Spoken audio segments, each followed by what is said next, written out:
I spent a month training for race day, running on weekends and a few weekdays. I ran up and down my tsunami tower, played basketball, and ate relatively healthy. The Kuroshio Board of Education planned to go ahead with their marathon, so of course I attended. It was a bone-chilling day, and I waited outside for a couple hours in the snow, rain, and freezing sea wind, watching school kids turn into kidsicles while they ran the racetrack. Before long, it was the adults' turn. When the children mercifully finished, I took my place with my fellow runners. The gun fired, and we were off. What can I say? I started strong, kept my pace up, and finished strong. The track was a relatively straight road along the coast with little obstacles. I managed to secure a glorious second place finish in the 20 to 30-year-old men's heat. In honor of my achievement, the Kuroshio Board of Education kindly awarded me a medal. That's actually quite beautiful. It's the first marathon I've ever ran in, and the first I've ever received a placement in. Now, some people might say I came in second place in a two-man race, because everyone else canceled due to COVID, and I was actually outrun by several geriatrics in a different heat running at the same time. To those people, I say, wow, that's oddly specific, but also nay. I may have received a second place medal in a two-man race and got lapped by several grandpas in a different heat, but in effort and participation, I am number one. All of that sounds exaggerated, but it's true, even the getting lapped by grandpa's part. Afterwards, I was questioning why I put myself through that marathon, wondering if it was worth all the fuss and freezing my butt off. In the following week, some of my students mentioned that they had seen me that day, watching them and running in the marathon myself. A coworker's kid saw me at the grocery store and also mentioned seeing me at the marathon.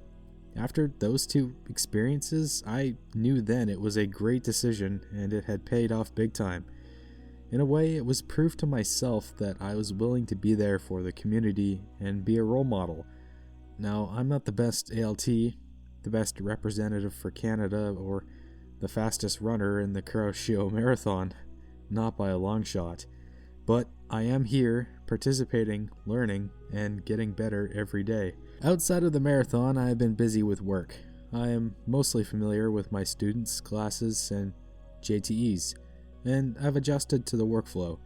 I do my best to make class fun, interesting, or at the very least, mildly amusing. It's been going well. I have the awareness now to know when my students are disinterested, confused, or are genuinely interested in the lesson.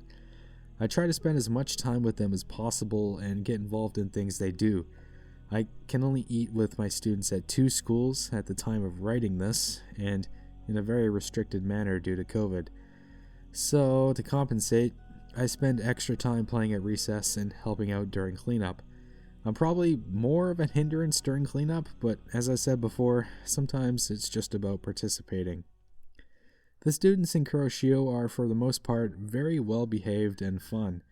I was doing one lesson with a boy where the grammar point was "are you," as in, are you great? Are you good at tennis? Are you happy? Are you good at soccer? And the students are supposed to respond with, yes I am, or no I am not. So I asked him, are you brave? And pointed at the example card on the board. He was confused for a moment, but when he understood it was brave, he turned, looked at me dead in the eye, and just went, nope. So freaking funny. Another time, some students were waiting for their parents to pick them up at the train station, and a few of us ALTs were having coffee and casually chatting with them. The students left for a few moments, and then one boy comes running back into the station, slamming open the doors and pointing in horror at his shoulder, screaming, "Tissue! Tissue!" We rummaged through our pockets but didn't have any tissues. The man at the coffee shop produced napkins, and disgusted, the boy wiped his jacket. To this day, I'm not sure what was on his shoulder. My theory is he may have been target practice for the local birds.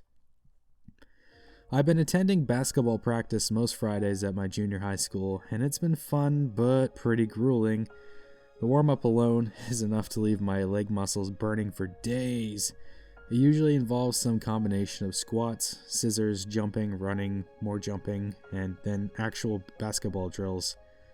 One of the most rewarding things about being in a club, to me at least, is when it's time to leave. The students are headed home and hollering, "See you!" at the top of their lungs. You know, maybe they are genuinely happy I'm finally leaving and they don't have to put up with me anymore. But it does make me feel like I'm part of something bigger than myself. I may be a small part of some people's lives, but just because something is small doesn't mean it isn't important. For traveling and exploration, I took the train to Kochi City with a friend and then was driven to spend a night at an ALT's house in Matayama. Our journey began and disaster struck as the train we originally planned on taking was cancelled because of COVID. So we waited and got on the next one. Overall, it was a good trip. The landscape deeper into mainland Kochi has sprawling mountains with densely packed forests. It's very jungle-like, not surprising considering how hot and tropical the weather gets here in the summer. However, this trip was far, and I mean far away from tropical. It was cold and snowy, and originally we planned to hang out at a campground, but due to the weather, we hung out at an ALT's house and spent the night. My own cooking skills haven't improved significantly, although a friend has pointed me in the direction of some easy vegetables and mushrooms to cook with. I did host a potluck at my house and purchase oysters and had some friends over to make oyster nabe called kakanabe. A nabe is a traditional Japanese soup with, well in this case, Chinese cabbage, sake, mirin soup stock with miso paste, mushrooms, green onions, and oysters. It was the best way I've ever eaten oysters in my life. We also had some okonomiyaki, which are like savory pancakes, and oyakudon, which is chicken and egg soup made from bonito flake stock. As far as Sunday night dinners go, that was a great one. The weather in Kochi is slowly getting warmer, and soon I'll be able to go swimming in the ocean. I can't wait. Thank you for watching, and be bold.